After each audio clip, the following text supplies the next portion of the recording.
Saludos amigos, hoy es viernes, Carlos Arturo Guizarre, Jorge Saade, un servidor Manuel Jiménez.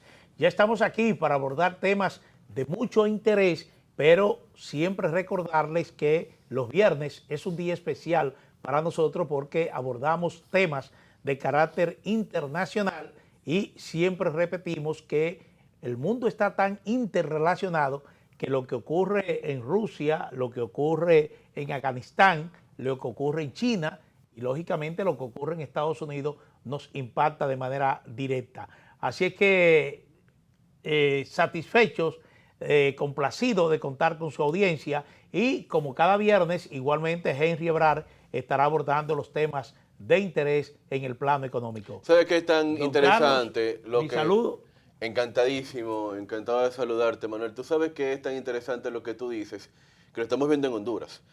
Parece que las señales que da precisamente el proceso electoral de Honduras es que a partir de ahora tenemos que ver muchos de estos procesos electorales como un pulso entre Estados Unidos y China. O sea, y así, cuando nosotros vemos que tan cerca de nuestra región, con países tan parecidos a los nuestros en materia de composición social, tamaño de la economía y hasta la cultura, porque hablamos español, somos hispanos, vemos cómo el juego de la geopolítica mundial está afectando el día a día de nuestros países. Por eso los dominicanos tenemos que conocer más sobre esto. Así es. Jorge, saludo. Buenas noches. Buenas noches, Carlos, Manuel, placer. Sí. Encantado de tenerte aquí, Jorge. Mira, nuestro primer tema de agenda es el discurso o parte del discurso de la embajadora de los Estados Unidos en Santo Domingo, en República Dominicana, Lía Campos, ante la Cámara Americana de Comercio.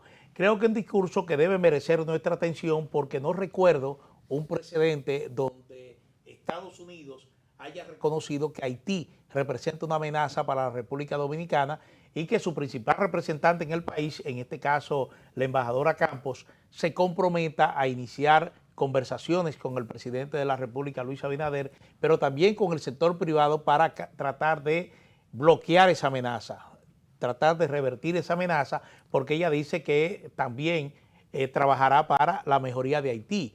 Pero todo esto se produce en el marco de una política migratoria que ejecuta el presidente Donald Trump, bastante agresiva, que a nosotros hasta cierto punto nos ofrece una oportunidad para nosotros definir aquí de manera definitiva nuestra política migratoria frente a nuestros vecinos.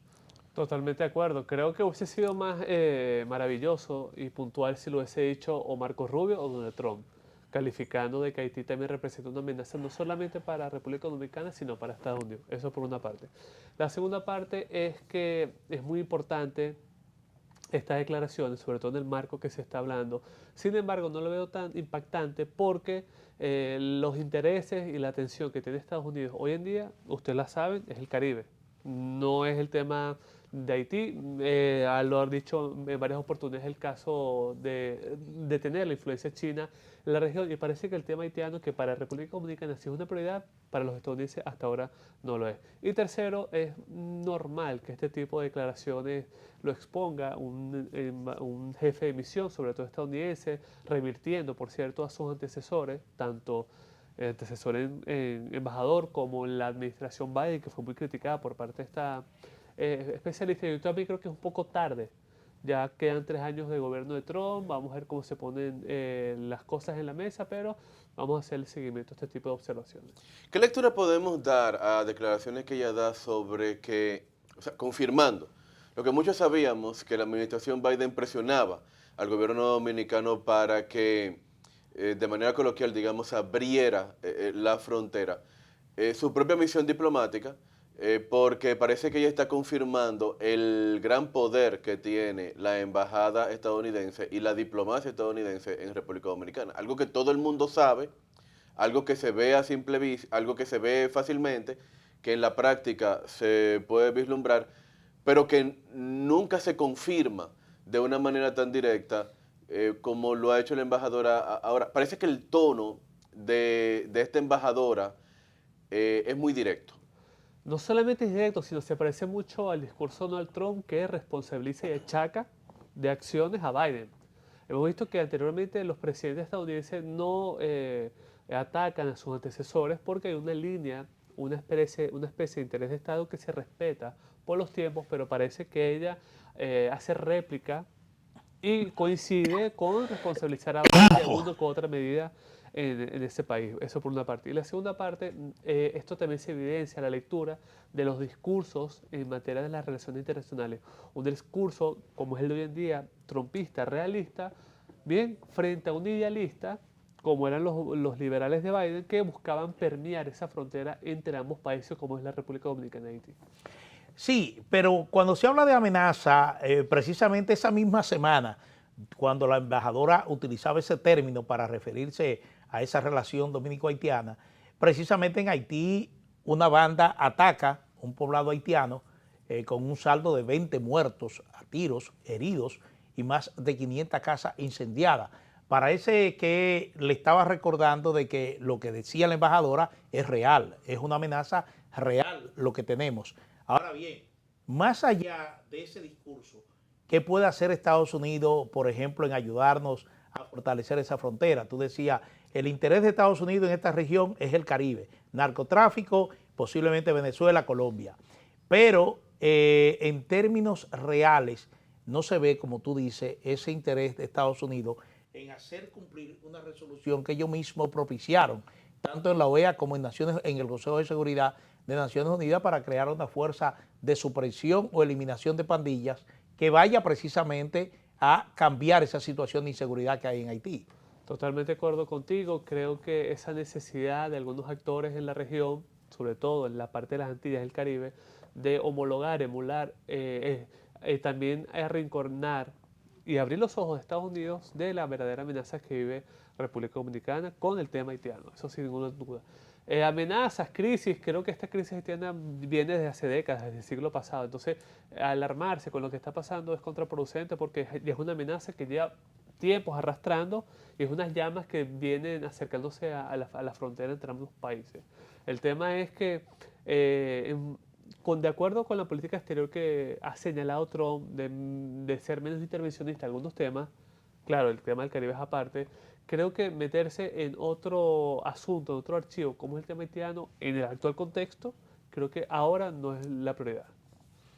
Bueno, hay otro tema que es de mucho interés, y es que Estados Unidos y Rusia volvieron a reunirse para tratar el tema Ucrania. El enviado especial del presidente Trump se reunió con Vladimir Putin.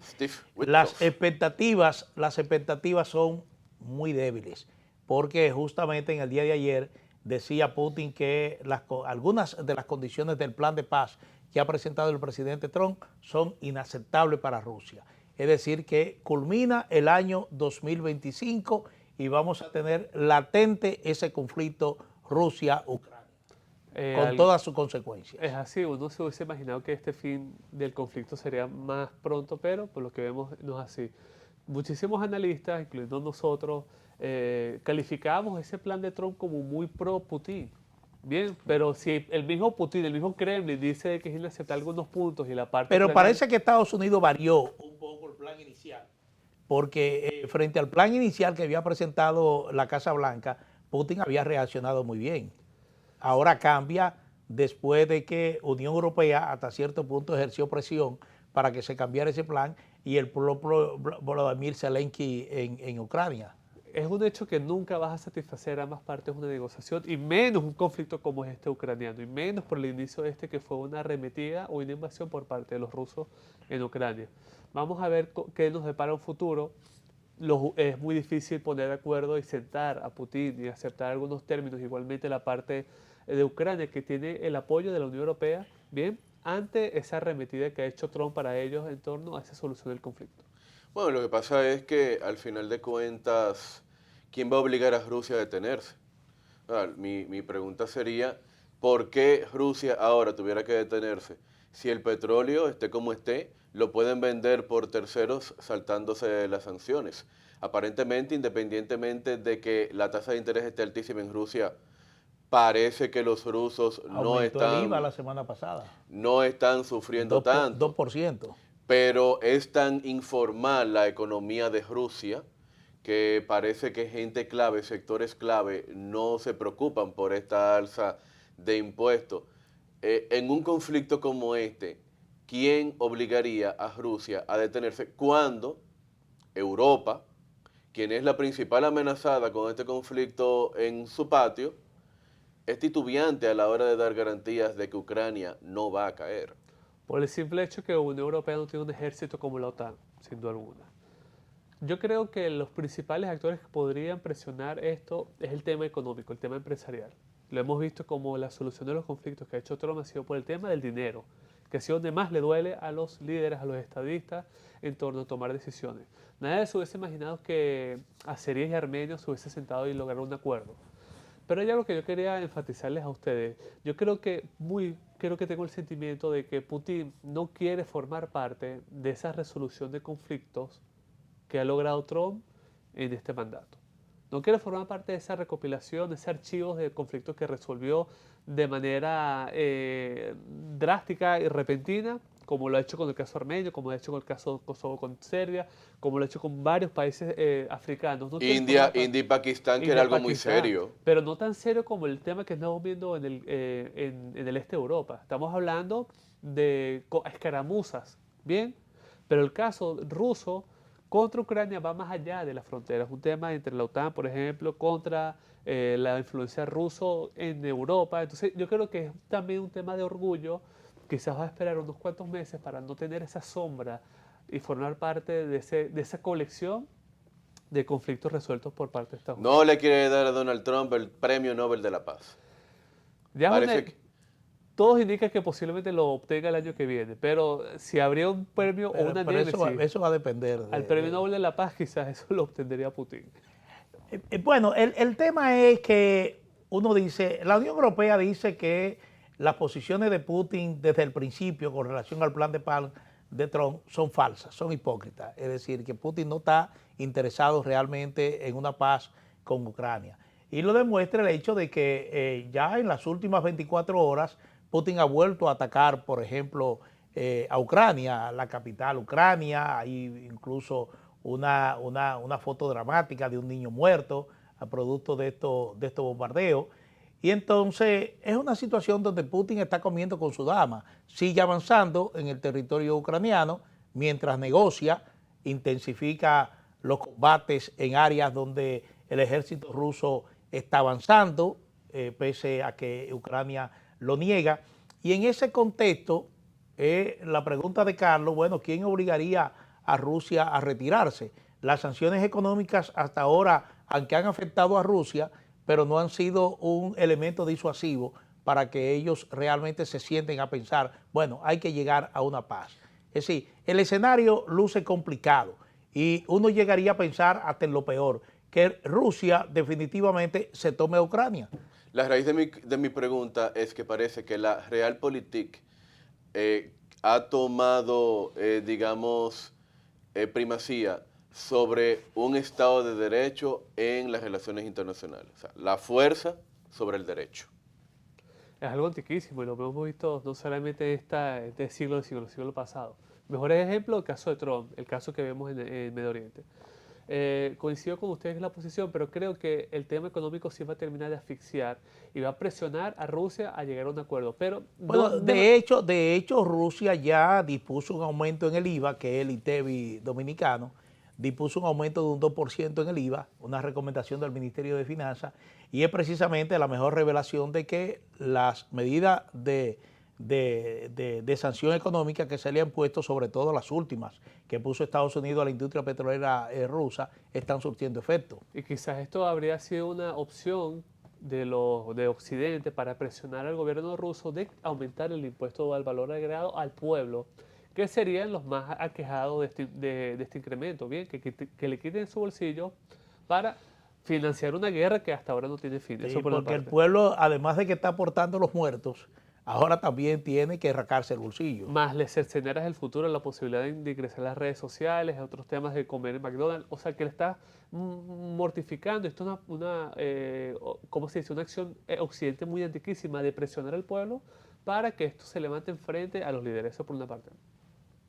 Lo que hay que destacar aquí es que no lo veo como una respuesta hipócrita por parte de Putin a la propuesta y que no quiere llegar a una paz. Todo lo contrario, yo creo que Putin está deseoso de cumplir su etapa en la invasión rusa lo más pronto posible, pero a su manera, de acuerdo a sus intereses y el tema que salga ganando lo más posible frente a Ucrania. El problema es que cuál es su operación especial, porque ya él tiene prácticamente el control de gran parte de la zona del Donbass. Ya se quedó con Crimea, es decir, ¿cuál es la operación especial? Yo creo que este tipo de conflictos no creo que dure tanto como los que estamos acostumbrados a ver en Asia, como el caso pakistaní e indio, como el caso de Azerbaiyán con Armenia, ni mucho menos con los que hay en Medio Oriente. Creo que tiene su fin. Es un tema más bien de orgullo y es cuestión de tiempo de que Trump finalmente siente a Putin y le ofrezca un poquito más de los que ha propuesto. Más O puede ser que Ucrania pase a ser una provincia rusa. Eso también es una posibilidad. Bueno, porque ya Crimea, Crimea lo ya es fue una república de la socialista antigua URSS. soviética, sí, y Crimea en la práctica es una provincia rusa. Quizás no a corto plazo, a mediano plazo, O sea, sino esto más puede adelante. estoy de acuerdo contigo con que va a tener fin. Ahora, puede tener puede haber varias opciones de ese fin. Pero no creo que ese fin, porque podría Y generar sobre una todo, amenaza para toda Europa. ¿a qué costo para Ucrania? Porque ha Efectivamente. destruido prácticamente a Ucrania. Y podría ser una amenaza para aquellas ex repúblicas socialistas como Georgia, posiblemente sea el próximo, si permite este tipo de opción. Bueno, la preocupación básica de la Unión Europea es que si Putin tiene ganancia de causa con Ucrania, el próximo punto en la agenda de Putin sería la Unión Europea o países de la Unión Europea. Estonia es mi candidato. A pesar de que hay países que bordean esa frontera que son miembros de la OTAN. Un saludo a los estonios. No creo que sean los de la OTAN, tampoco creo que sea la Unión Europea, pero sí países que pertenecieron a la Unión Soviética de Eurasia, como el caso de Georgia, como el caso de otro país, qué sé yo, por ejemplo Armenia, u otro que estaré como ahí pendiente. Pero estos son a largo plazo. Lo he dicho aquí anteriormente, es necesario para hegemonías militares como estadounidense, como la rusa, emprender conflictos y guerras para mantener activos a sus unidades y activos. Sí. Bueno, vamos a hacer una pausa y retornamos en breve.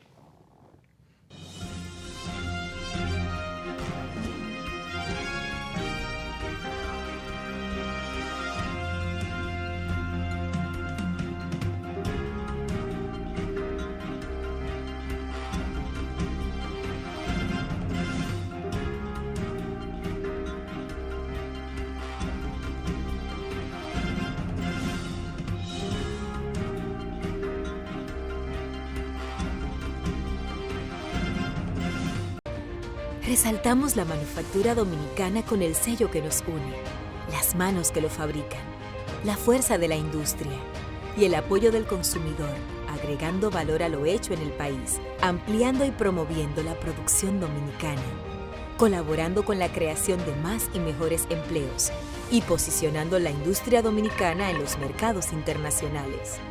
Hecho en República Dominicana. Lapropuestadigital.com, un medio digital alternativo de contenido amplio, variado y de calidad, de actualización permanente, una interesante oferta de información nacional e internacional, análisis, reportajes, artículos de opinión, videos y otros contenidos de actualidad. Toda la información y el análisis están aquí. Lapropuestadigital.com. Y ahora, el bateador se prepara con 2 outs.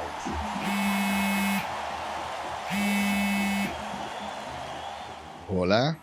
Hola, me habla el señor González. Ajá. Le llamamos porque usted es un cliente preferencial y queremos ofrecerle nuestra tarjeta COL, la cual tiene infinitos beneficios, entre ellos descuentos en supermercados, salones de belleza, farmacias y acumula puntos para viajes al extranjero, incluso a la luna. Hay mejores formas de evitar llamadas no deseadas. A través de la aplicación de ProUsuario, ahora puedes solicitar que te excluyan de los listados de marketing de las entidades financieras. Descarga la app en Google Play y App Store. Solo tiene que indicarme dónde le enviamos el plástico de su tarjeta. No me diga. La Cámara de Diputados aprobó en primera lectura el proyecto de ley que declara el merengue típico Patrimonio Cultural Inmaterial de la República Dominicana e instituir el 30 de julio como Día Nacional del Merengue Típico. Asimismo, celebró un acto en conmemoración al Día Internacional de la Eliminación de la Violencia contra la Mujer, donde se presentaron los avances de la reforma integral Déjala Ir. Además, Alfredo Pacheco, presidente del órgano legislativo, acompañado de varios diputados, se reunió con una delegación del CONEP, encabezada por su presidente Celso Juan Marrancini, para tratar diversos temas. También se reunieron con los principales dirigentes de las centrales sindicales, entre ellas la CENUS, la CNTD y la CAS, quienes trataron el tema sobre la reforma al Código de Trabajo. Y la comisión que estudia el Código Procesal Penal se ha reunido con los diferentes poderes del Estado y órganos constitucionales para hacer los preparativos de un informe final que será discutido en el Pleno. Cámara de Diputados de la República Dominicana.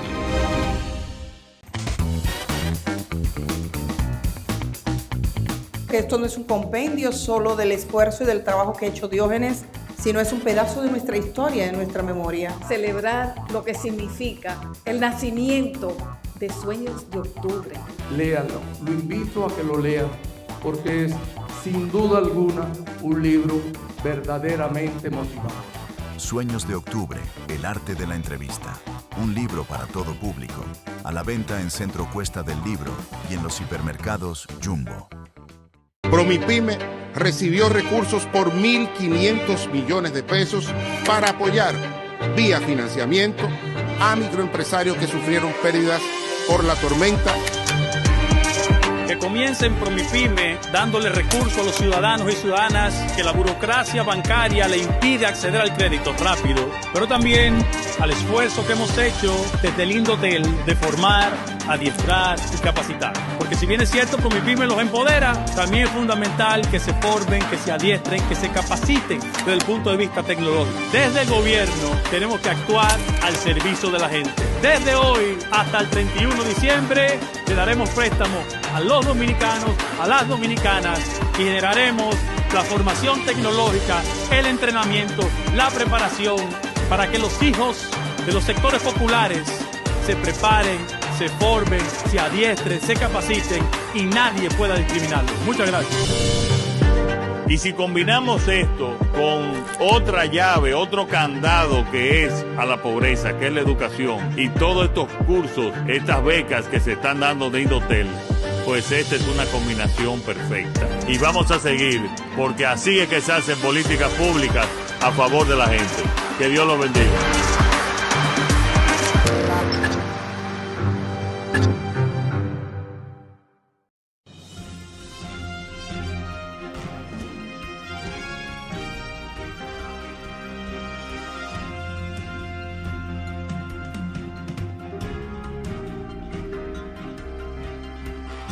Henry Ebrard nos trae sus acostumbrados análisis y comentarios, pero también informaciones muy oportunas sobre los indicadores económicos. Así que adelante, don Henry.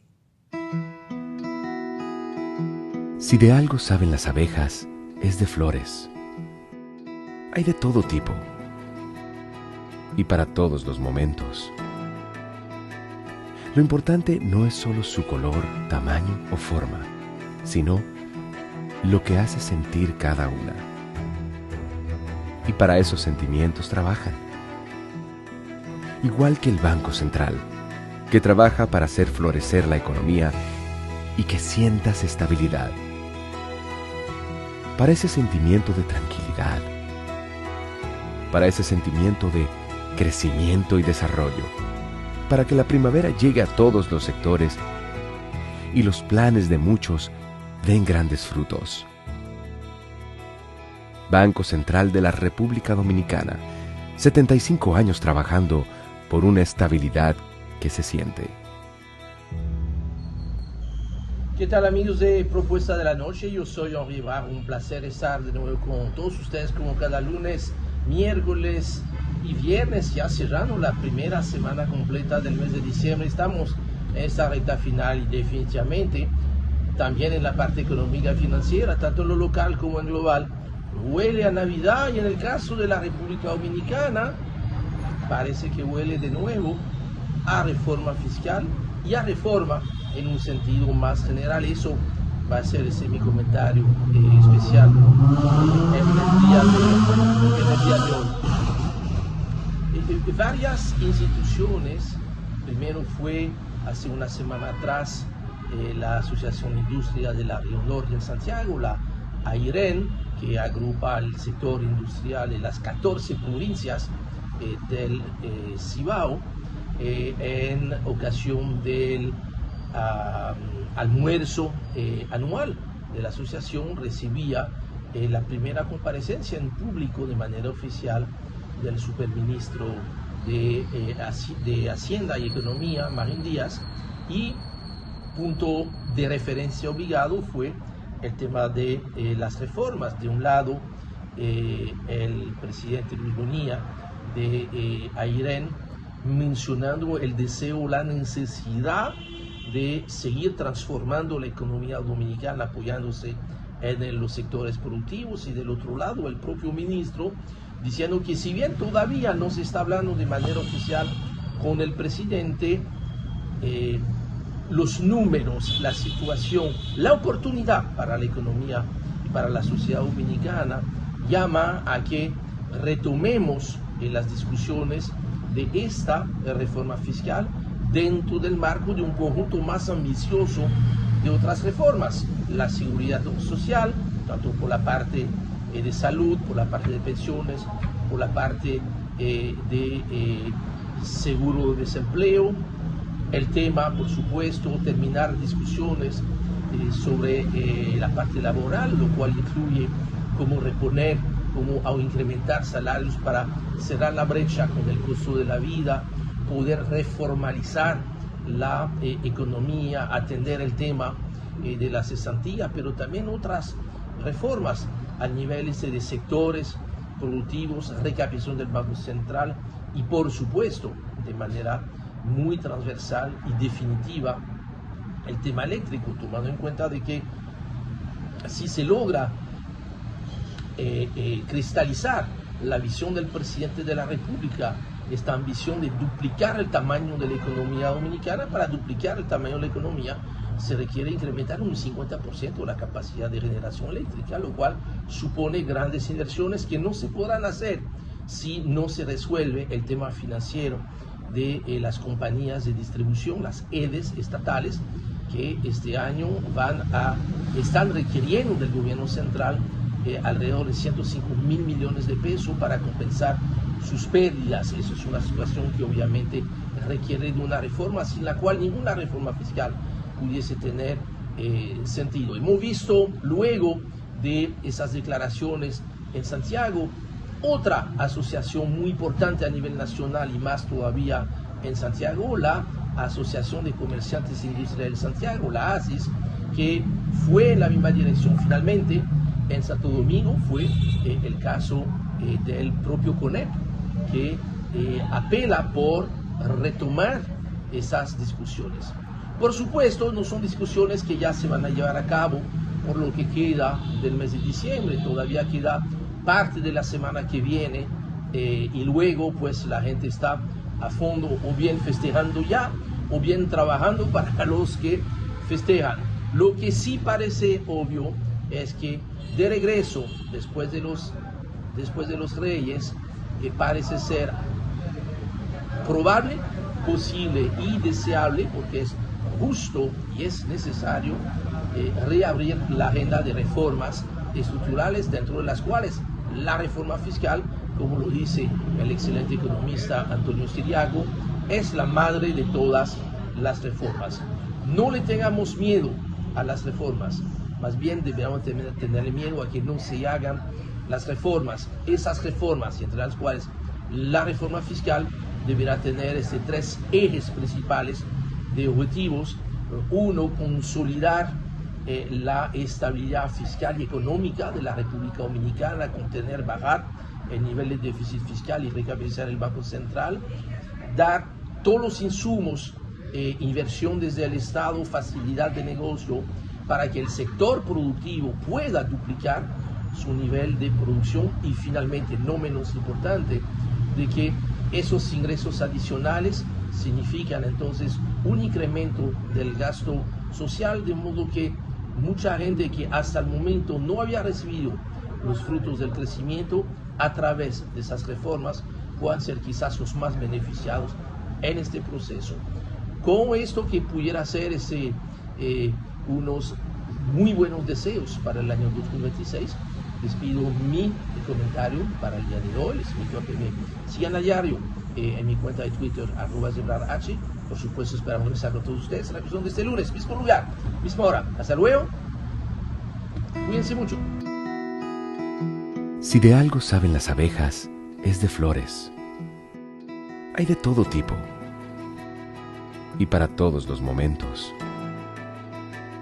Lo importante no es solo su color, tamaño o forma, sino lo que hace sentir cada una. Y para esos sentimientos trabajan. Igual que el Banco Central, que trabaja para hacer florecer la economía y que sientas estabilidad.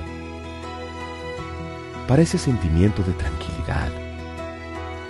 Para ese sentimiento de crecimiento y desarrollo.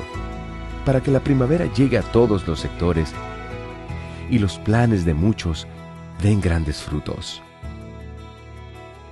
Banco Central de la República Dominicana, 75 años trabajando por una estabilidad que se siente.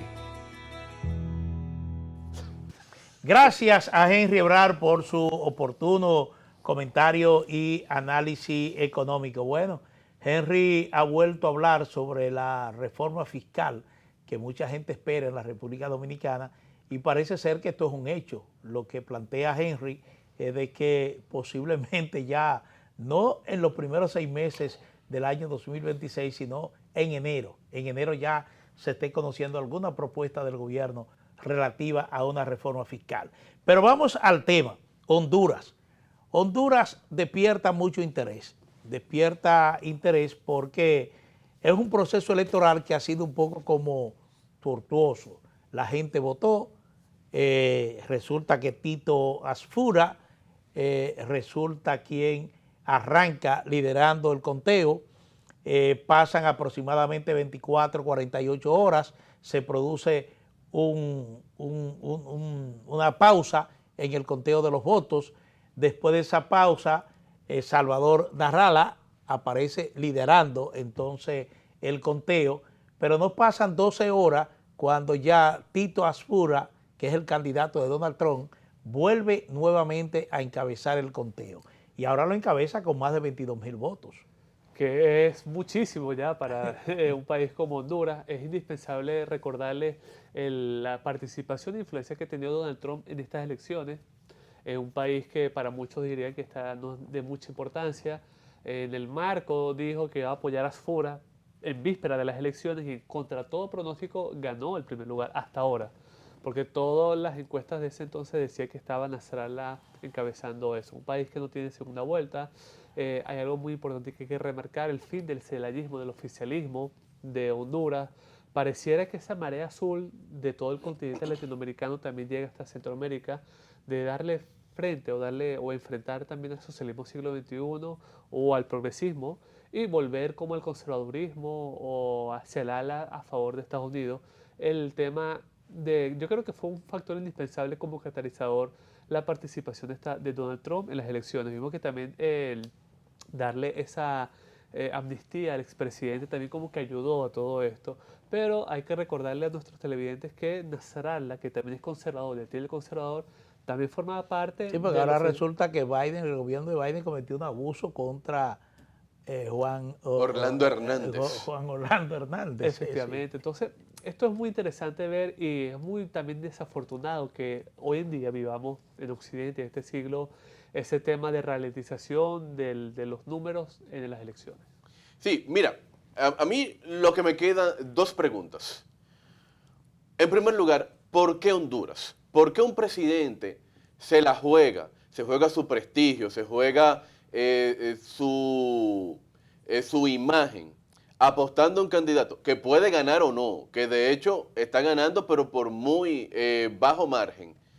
Y ¿por qué apostar todo a un país como Honduras que aparentemente no significa tanto a nivel geopolítico. ¿Qué pasa en Honduras que amerita esta intervención del presidente Donald Trump? Yo creo que los estadounidenses manejaban los verdaderos números en las encuestas y pensaban que era margen de error. Perdón, Jorge, por interrumpirte, porque aparte de apoyar a Asfura, le da el perdón a un aliado político de Asfura, que es Juan Orlando Hernández, condenado por narcotráfico, precisamente cuando Estados Unidos está llevando una lucha antinarcóticos en el Caribe. O sea, ¿qué pasa ahí? Sí, pero el propio Trump da su explicación. Él dice para frenar el comunismo en Honduras. Él lo dijo a sí mismo. Así. Te voy a responder de la misma manera que le respondo a algunos candidatos en materia política nacional dominicana. Siempre ha habido el debate del oficialismo y de la oposición optar por esos micropartidos en el país, que si tú dices si los sumas no llegan ni al 1 ni al 2%. Yo creo que siempre les he dicho que es importante para estos partidos mayoritarios contar con esos micropartidos porque por dos opciones. Primero, están a favor tuyo y de la misma manera no están en contra de ti. Y ellos se venden estos micropartidos a favor uno de alguna alianza y que si trabajan a favor tuyo te van a tener muchísimas ventajas y eso es lo que está haciendo Donald Trump en nuestro hemisferio. Cualquier micropaís o micropoder que lo vea en la región es una victoria para él y para su vamos a decir así, su influencia y sus proyecciones de política exterior en la región y en todo el mundo. Un país o un micropartido de Donald Trump que gane a aquellos que simpatizan con el antiimperialismo, el antiyanquismo, el socialismo siglo XXI, el progresismo, es una derrota para eso. Entonces vemos cómo el mapa está cambiando de rojo a azul y a medida que pasa el tiempo, este virus se esparce en toda Latinoamérica y posiblemente veamos esos cambios como lo vamos a ver en Chile y posiblemente en Colombia y en Brasil. Entonces estamos volviendo a la doctrina Monroe en el continente. Exactamente. Difícilmente ya se espere algún cambio significativo en Honduras porque ya el escrutinio va por el 86% de los votos. Es decir que al parecer el candidato de Trump posiblemente sea quien se corone presidente electo de Honduras, pero se trata de un proceso electoral que va a quedar cuestionado. Y de la misma manera Trump ha hecho el llamado en contra de esas posibilidades de revertir los resultados en materia electoral. Es importante decirle a todos nuestros televidentes que no es nada casual este tardío, este rezago de los resultados, porque algo están tramando para revertir los resultados. Lo que han dicho es que como que en Honduras es como un país montañoso y entonces contar los votos, transmitir todo lo demás. Eso es lo que han dicho. Sí, pero la pausa en el conteo de los votos se atribuyó a razones técnicas. Es decir, razones técnicas. El algoritmo. Y uno entiende mucho ese lenguaje. El algoritmo. Sobre todo en República Dominicana. Okay. Bueno, razones técnicas. Vámonos con una pausa comercial y vamos a retornar con un tema también de interés porque por primera vez Claudia Sheinbaum y Donald Trump se ven cara a cara. Regresamos en breve.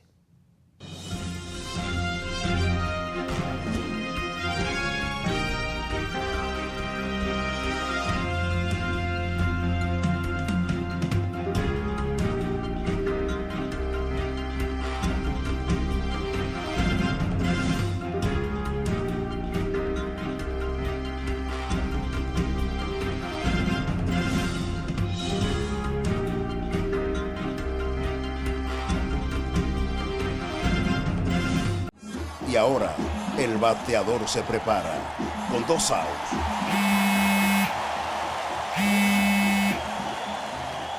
Hola. Hola, me habla el señor González. Ajá. Le llamamos porque usted es un cliente preferencial y queremos ofrecerle nuestra tarjeta Col, la cual tiene infinitos beneficios, entre ellos descuentos en supermercados, salones de belleza, farmacias y acumula puntos para viajes al extranjero, incluso a la luna. Hay mejores formas de evitar llamadas no deseadas. A través de la aplicación de ProUsuario, ahora puedes solicitar que te excluyan de los listados de marketing de las entidades financieras. Descarga la app en Google Play y App Store. Solo tiene que indicarme dónde le enviamos el plástico de su tarjeta. No me digas. Ser dominicano se siente, se baila, se escucha. Ser dominicano se saborea, se lleva en la sangre y el corazón. Soberanía 4.0 sonando 48.000 kilómetros cuadrados de identidad, cultura y emociones. Con orgullo, aquí nuestra música es patria. Instituto Dominicano de las Telecomunicaciones Indotel, la tecnología al servicio de la gente.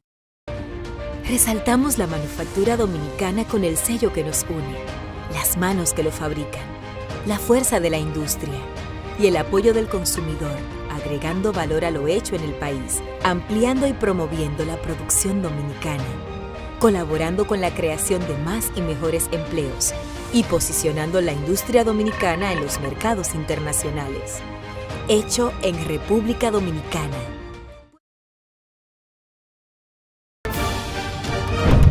La Cámara de Diputados aprobó en primera lectura el proyecto de ley que declara el merengue típico Patrimonio Cultural Inmaterial de la República Dominicana e instituir el 30 de julio como Día Nacional del Merengue Típico. Asimismo, celebró un acto en conmemoración al Día Internacional de la Eliminación de la Violencia contra la Mujer, donde se presentaron los avances de la reforma integral Déjala Ir. Además, Alfredo Pacheco, presidente del órgano legislativo, acompañado de varios diputados, se reunió con una delegación del CONEP, encabezada por su presidente Celso Juan Marrancini, para tratar diversos temas. También se reunieron con los principales dirigentes de las centrales sindicales, entre ellas la CENUS, la CNTD y la CAS, quienes trataron el tema sobre la reforma al Código de Trabajo.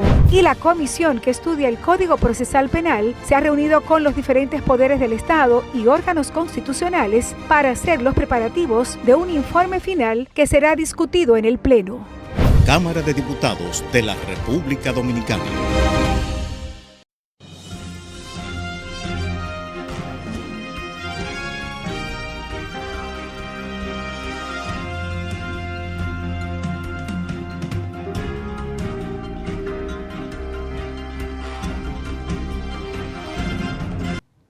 Bueno, señores, le decía, Claudia Sheinbaum, la presidenta de México, desde el jueves está en Estados Unidos porque ella va a participar en el sorteo del Mundial de Fútbol.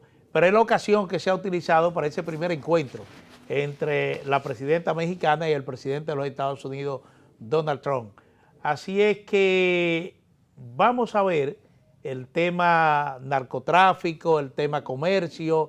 Trump ha dicho incluso que va a dejar que se muera el Tratado de Libre Comercio México, Estados Unidos, Canadá, porque él tiene la posición de que debe establecerse un nuevo acuerdo. ¿Cómo tú ves este encuentro entre estos dos vecinos, unos grandes y otros pequeños? Yo creo que es un encuentro tardío, creo que se debió llevar a cabo desde hace muchísimo tiempo antes. Sin duda alguna por responsabilidad de la presidenta mexicana, que en varias oportunidades ha reculado en llevar a cabo este encuentro. Si ha habido para Estados Unidos un importante acercamiento entre un presidente, debería ser el mexicano y seguidamente por el canadiense. Ya lo he hecho con el canadiense, el tema mexicano desafortunadamente por parte de México no lo ha hecho, no lo ha concretado por un tema, pienso yo, de logística, pero es importantísimo y lo hemos visto a lo largo de la historia de relaciones internacionales entre México y Estados Unidos, que esa reunión es una de las más importantes, bien, por el tema de los intereses que comparten y convergen ambos países. Creo que el tema es indispensable por el actual contexto que vive en la región. Sin duda alguna creo que Sheinbaum, al igual que Lula, en su llamada recientemente, va a tratar de disuadir a Donald Trump con sus operativos en el Caribe frente al narcotráfico y va a apostar más al diálogo. Y sin duda alguna creo que esto es algún visto bueno para esas relaciones entre ambos países y posiblemente lleguen a algún tipo de acuerdo. ¿Sabes qué podemos esperar en esa reunión? Algo pintoresco e interesante que pudiera figurar para la foto, un momento viral. Porque recordemos cómo fue una reunión entre Donald Trump y Volodymyr Zelensky, pero recordemos también cómo fue una reunión entre el presidente Donald Trump y Cyril Ramaphosa, el presidente de Sudáfrica. Pero también, esto fue más positivo, el intercambio entre el presidente Donald Trump y Ahmed al-Sharaa, presidente de Siria. Entonces, ¿se prestaría este encuentro para un momento viral donde Donald Trump haga de las suyas para hacerse sentir? Yo creo que sí lo va a hacer, pero debería hacerlo de manera muy moderada y tranquila, porque en su calidad de dama... Pero él ha tenido siempre algún grado de respeto con Claudia Sheinbaum. Pero él debe ser un poquito más moderado con ella en su calidad de dama, porque puede ser muy reaccionaria y todo el mundo sabemos que cuando Trump ocupa un espacio personal y lo ridiculariza frente a las cámaras, posiblemente la otra parte, la contraparte, no lo tome bien. Pero también ocurrió lo mismo con Pedro Sánchez en esa cumbre de La Paz, ¿te acuerdas? Sí. Que hubo un metamensaje. Entonces, el Trump sabe muy bien quiénes son sus aliados y cuáles son sus amigos más cercanos, pero este tipo... O el apretón de manos kilométrico con Macron. Este tipo es una diplomacia trumpista en donde busca dejar una especie de marca y huella para ver cómo reacciona la otra persona. Algo que impacta a América Latina y lógicamente a República Dominicana es la iniciativa de Bernie Moreno, senador republicano. Él nació en Colombia, pero él ha propuesto una iniciativa para abolir la doble nacionalidad en los Estados Unidos. Y entonces eso tiene realmente nervioso a mucha gente. ¿Cree que prospere esta iniciativa? No, nada parecido, porque formaría parte de esas iniciativas que parte desde el Congreso americano, que contradice la Constitución americana. Y esa Constitución americana, de acuerdo a su derecho, es muy tradicionalista, es decir, que él priva el tema de las tradiciones sobre el tema con el adquirir la nacionalidad americana por nacimiento. Viene esta oportunidad de eliminar la doble nacionalidad, creo que no es una necesidad. Tanto así que hasta el mismo Trump no lo ha propuesto, no lo ha enfatizado en su campaña electoral como sí lo hacía con el tema de la nacionalidad por nacimiento. Sí. Bueno, un tema que le gusta a Carlos, yo estoy seguro que lo está esperando. Resulta que el Papa León XIV anunció la disolución de una comisión recaudadora del Vaticano que se creó en momentos muy cuestionables, y mientras el Papa Francisco estaba enfermo, se creó esta comisión recaudadora del Vaticano. Y resulta que ahora el Papa, de un plumazo, de un decreto, lo manda todo, lo vota todo, los integrantes de esta comisión, y designa una nueva comisión responsable de esta recaudación en el Vaticano. Los temas de finanzas siempre han sido un poco controversiales en el Vaticano, y entonces uno ve ahora de que alguna sospecha hay. De hecho, parece que este nuevo Papa ha puesto como que todo sobre la mesa. Hemos visto que en el número 1 de República Dominicana también lo despojó de su cargo, y pareciera que esta nueva imagen de este nuevo Papa, más fresco, más joven, le ha hecho énfasis a hacerle seguimiento al tema financiero y de recaudación por parte de la Santa Sede. Es importante este tema porque le da un aire de respiro, de buenos aires, a los seguidores de la Iglesia Católica, que han en varias oportunidades señalado a esta iglesia como una especie de corrupción por parte de la Santa Sede. Pero también hay algo importante, escúchame, Carlos.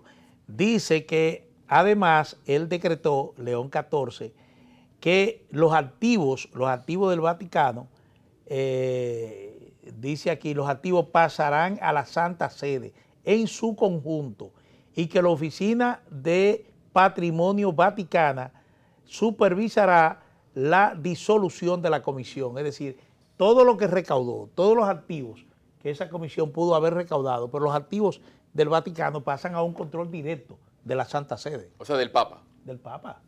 Sí, pero porque yo te iba a preguntar, ciertamente es muy cierto que puede renovar la fe en la institución católica que el Papa ponga sobre la mesa que algunas personas no se están comportando bien y está tomando acciones para revertir eso, pero por otro lado, la admisión de que algo anda mal, sobre todo con un tema tan delicado como las finanzas, pudiera proyectar lo que muchos detractores de la Iglesia Católica, o sea, sería una admisión de lo que muchos detractores ya han estado diciendo durante siglos prácticamente, que la Iglesia Católica no es necesariamente una institución del todo santa, y eso pudiera también afectar a la Iglesia. ¿Qué pudo haber valorado el Papa para tomar esa decisión pese a esos riesgos? Yo creo que él sigue el manual de la política, y cuando llegas al poder, escoba nueva barre mejor. lleva a cabo este tipo de iniciativas para mandar un mensaje de que yo soy el que mando acá, voy a hacerle seguimiento a todos esos casos y problemáticas que está agobiando a nuestra institución. Entonces, en extensión de lo que tú dices, pudiera ser también, bueno, yo soy papa acá, aquí hay varios cardenales, arzobispos, que se llevaban bien con el otro, pero no se llevan tan bien conmigo, quiero también desplazarlos y traer gente mía, digamos. Eso pudiera ser también como pasa como con cualquier gobierno, porque no olvidemos que la Santa Sede es un Estado, es un gobierno. El poder se ve de diferentes maneras y la Iglesia Católica no escapa de eso. Vamos a ponernos en nuestro antecesor del programa, el tema de las películas, para que ustedes más o menos sepan cómo se maneja la Iglesia Católica.